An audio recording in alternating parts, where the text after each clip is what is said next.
Hi, I'm George Nordhaus. Welcome to Monday Morning.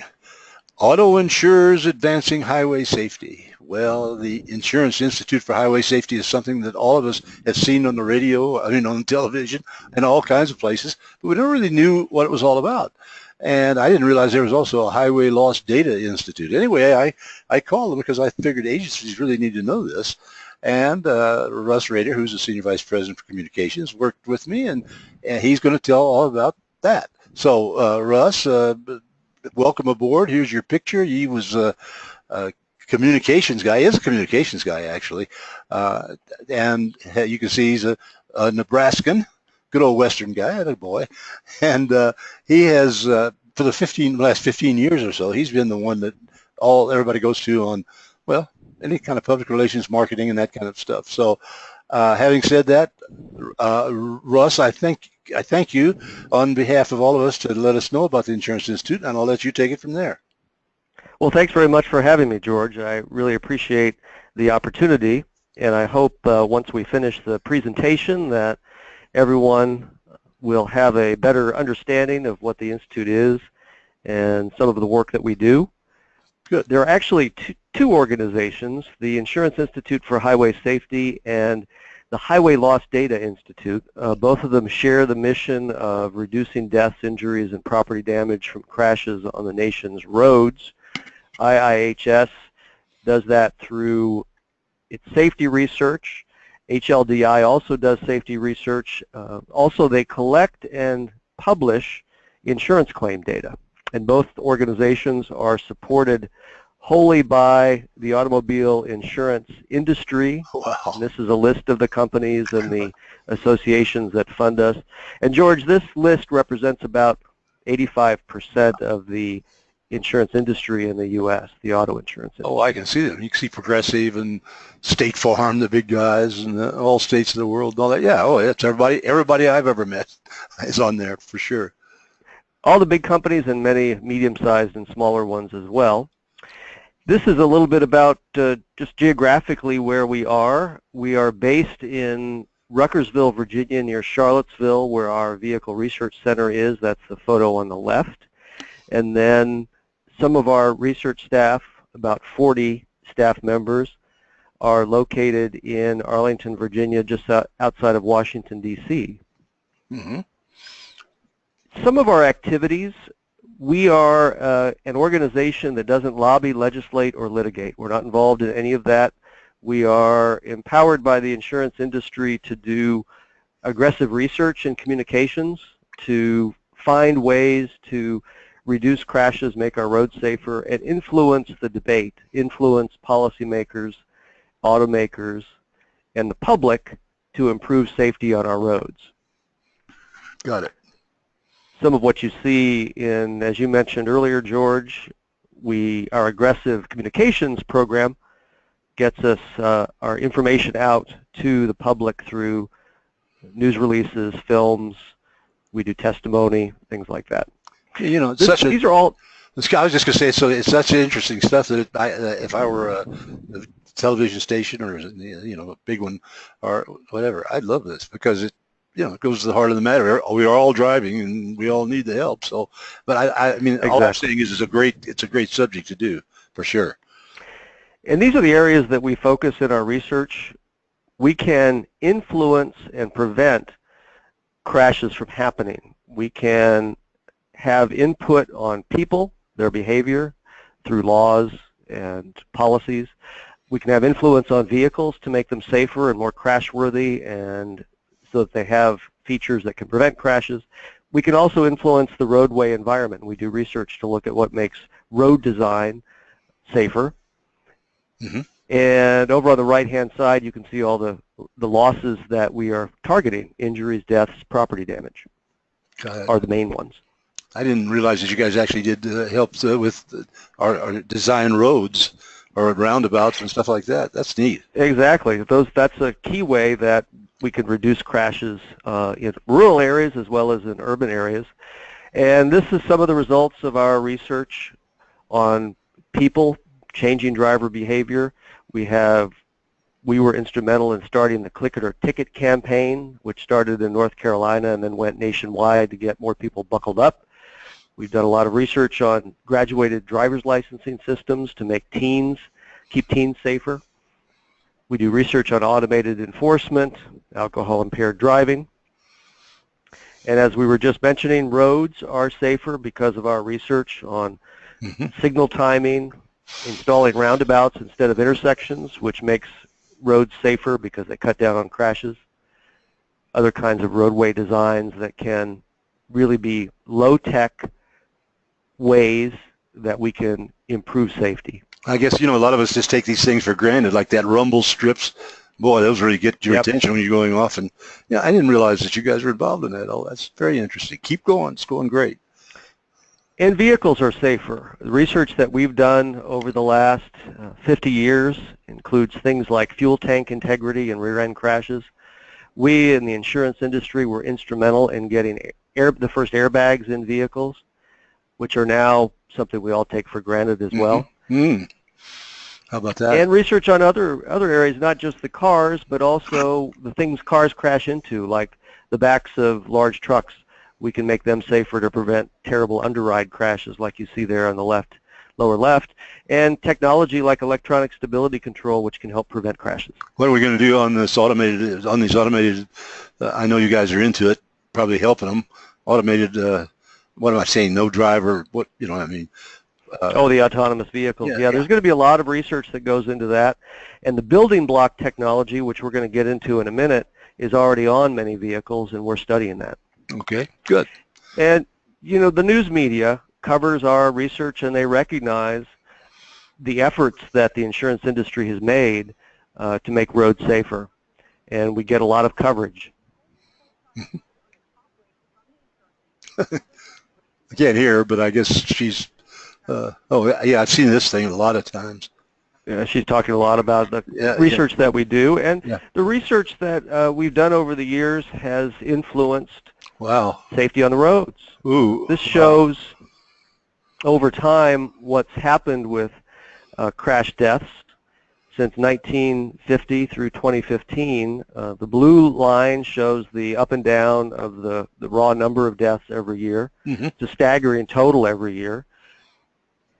And the black line represents the overall trend as we drive more every year. So taking that into account, the more miles people are driving, the overall death rate, when you take into account those miles driven, has been on a steady decline over time. And much of the improved highway safety picture is due to vehicle designs improving. Vehicle designs have improved a lot over the last 50 years, not only because of crash testing done by the insurance industry and the federal government, but also because of the government regulations that have been put into place to make vehicles safe over time. This is just showing the actual, what you just saw on the last slide, the actual rate of motor vehicle crash deaths over time. But if we were to say if we could freeze the motor vehicle fleet that we had in 1985, and not make any further changes to it, this is what we would have seen over time. Ooh, wow. The death rate would have declined in the 1980s, 90s, but then it would have leveled off and started to increase again through the 2000s. And this is just showing that the influence of vehicle designs, if we hadn't had safer vehicles since 1985, we would have had a much worse picture out there on the road. Do you guys actually legislate or lobby or whatever? Do you actually do that, or they come to you? Yeah, we do not. We try to get our research out there so policymakers can hopefully make the right decisions. Okay. And this is just showing how far safety has come in 50 years. Look at these two cars crashing. This is a 1959 Chevrolet Bel Air crashing into a 2009 Chevy Malibu. They're representing the typical family sedan of their respective eras, and you can see how horrific it is in the interior of the 1959 Chevrolet with no seatbelts, no airbags. The occupant compartment just collapses in the 1959 car. But in the 2009 Malibu, it's a totally different story, and you see how the structure of the vehicle holds up, the airbag works, and together with the seatbelt. I'll be darned. And if that had been real people in that crash, the driver of the Malibu could have walked away without any serious injuries. Amazing. Those are good pictures. I love those. And this is showing how the crash tests that we do 5 crash worthiness evaluations, examining how well vehicles do in frontal crashes, rear end crashes for measuring whiplash, roof strength for rollovers, side impact.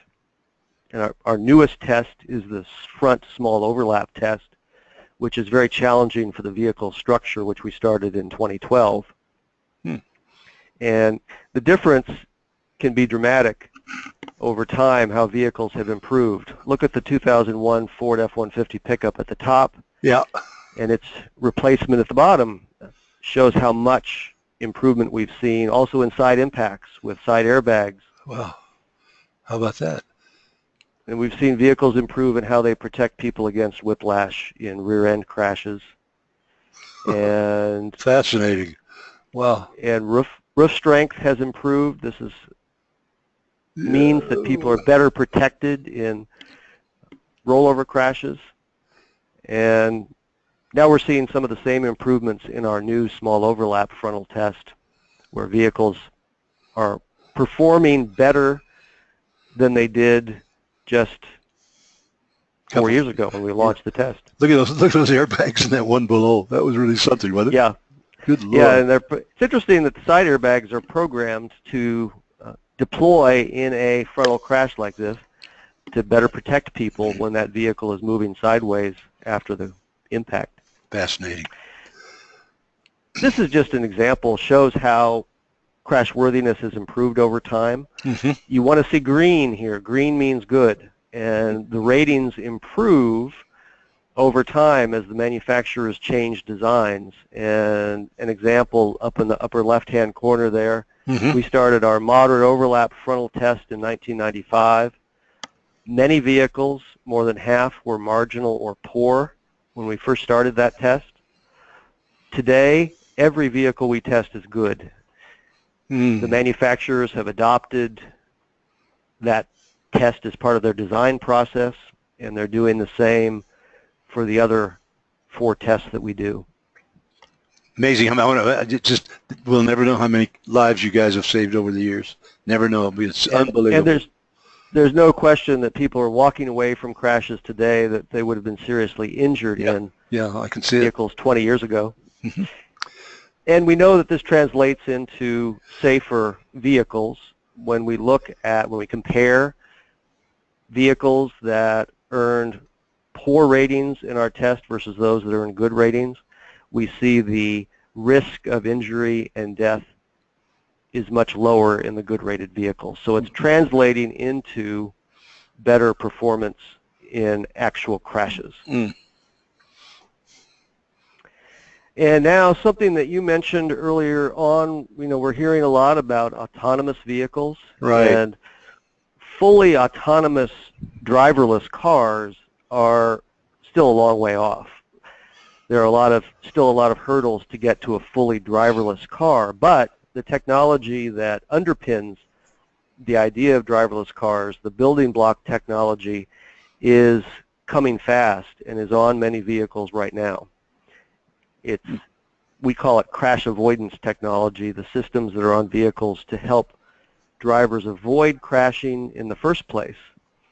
And this is just a representation showing that little black rectangle represents a car, and these are the various sensors that are on many vehicles today to basically monitor the road all around the vehicle and help the driver know more about what's going on around the vehicle.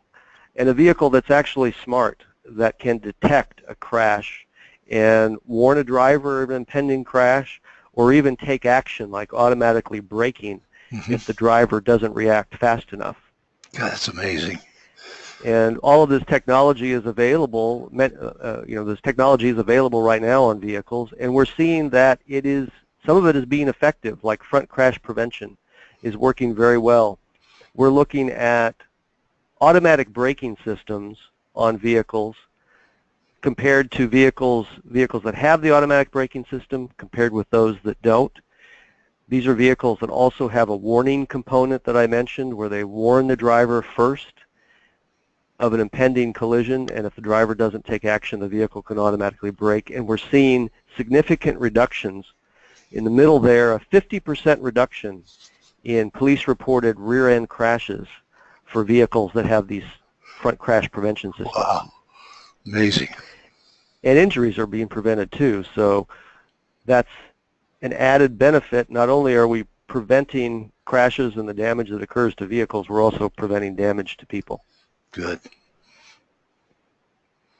And we know that not only are these systems having an effect on police-reported crashes, we can also, through our insurance claim data, monitor what's happening with insurance claims, and we also see significant effects in reducing property damage liability claims as well as bodily injury liability claims. So damage to the vehicle that you hit.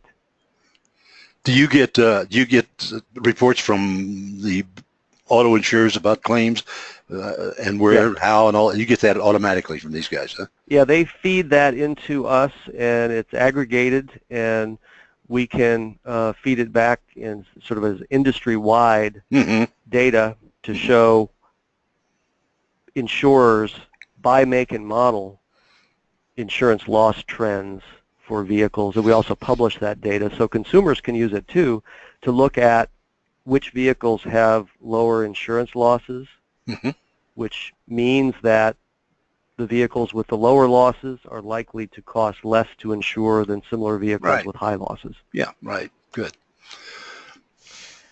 And we've done a lot of news releases related to our work on crash avoidance technology, and the media is covering what we're doing. Down at the bottom, you can see the estimated television audience on news programs for the two releases that we did in 2013 and 2014. Wow. 58 million to 79 million estimated audience figures for those. So the news media is very interested in this. Absolutely. How about that? And we're doing not only crashworthiness tests, but we're also looking at how these automatic braking systems are working out on track tests. And we're doing tests at 12 and 24 miles per hour. We drive the vehicles at this test buck. It's a foam inflatable vehicle. It represents the rear end of another car. And we drive the vehicle at it, and we measure how much speed is peeled off and whether the crash, if it had been a real situation, would have been avoided. And you can see how this works over on the left-hand side.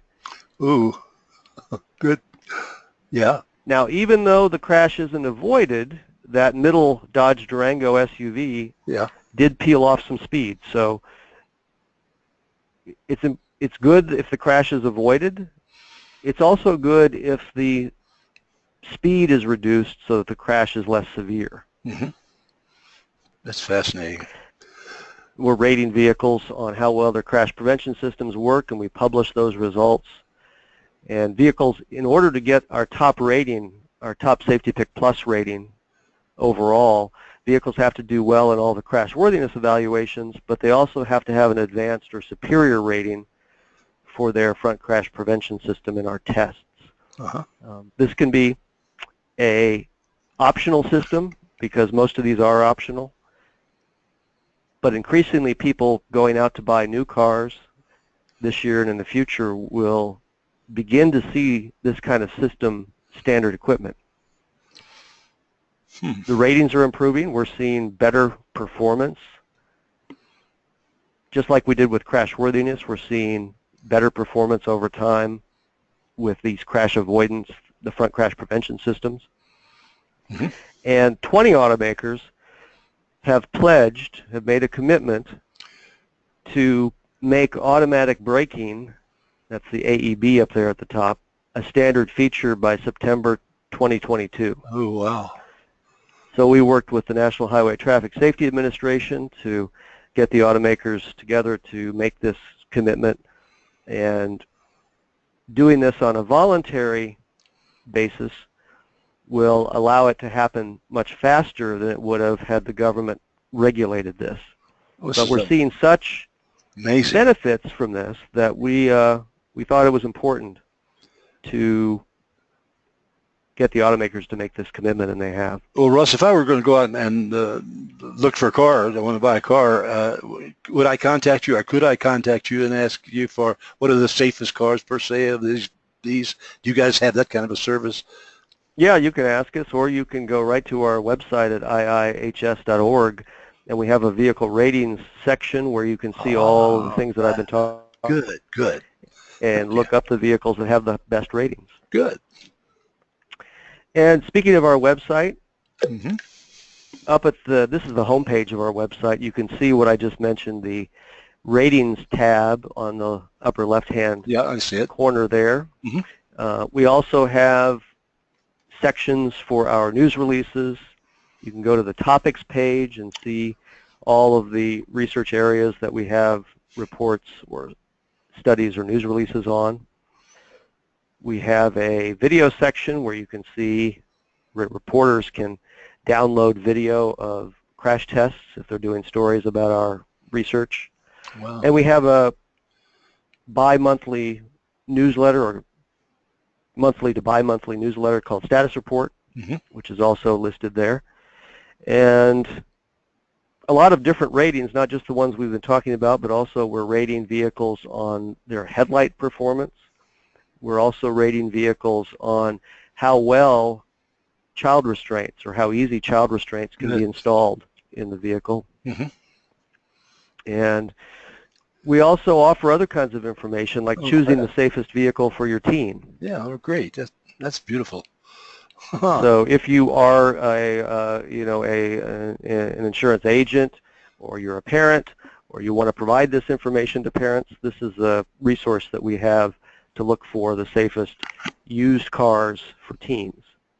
You know, as you're telling that, I think this would be a good, I just want to mention that to the listeners, that this would be ideal for you to send, you as an agent, to send to your customers and prospective customers and help publicize the IIHS and the HLDI, but also give these actual numbers here, which are amazing. And we're giving parents practical advice. You know, bigger is always safer. Yeah. Electronic stability control is a must. That's a feature that should be on every car that any car that a teen is driving. And vehicles should obviously have the best safety ratings. And we provide a list of used vehicles by price point that meet our criteria for safety for a teen. We also have educational videos that are available for purchase from the general public. Our members can use these videos for free, and they cover a wide range of topics and are often used in driver ed programs. They're also used in many schools to teach physics, for example. Excellent. Great idea. And you can see all the topics that we cover there. Wow. And we also have resources for our members that are not public. If you're a member of IHS, or you work for a company that's a member of IHS, we also have our HILDI reports, the Highway Loss Data Institute reports that we talked about earlier, which are based on insurance claim data. And we have a whole range of reports that cover everything from vehicle theft claims by make and model to what's happening with trends in vehicle animal crashes like deer strikes. So a lot of those reports are interesting from an insurance standpoint and are available to our members. So that gives you a good overview of the Insurance Institute for Highway Safety. It's terrific, and I'm kind of knocked out with it. I mean, you and I've been talking about it a while, but I had no idea that it was in so much depth. And it's a heck of a story. Well, Russ, listen, you'll answer their questions. I know you, so you'll come back to them if they have any questions, for sure. If anybody has any questions at all about what we offer the public or policymakers, or what we offer for membership with the Insurance Institute, please don't hesitate to contact us. I'm glad that you give them that opportunity. I'm going to suggest to the agents who are listening to let your staff listen to this. Let them see it. And it's worthwhile. And the more we know about this, the more we can publicize it. And the more we publicize it, the better we are to help our people. So, Russ, thank you again for this. And I greatly appreciate the time and effort that you put into this, which was a lot. I can tell you that, because you worked on it very hard, and I admire you for that. So thank you. And for the rest of you, we'll see you again next Monday morning.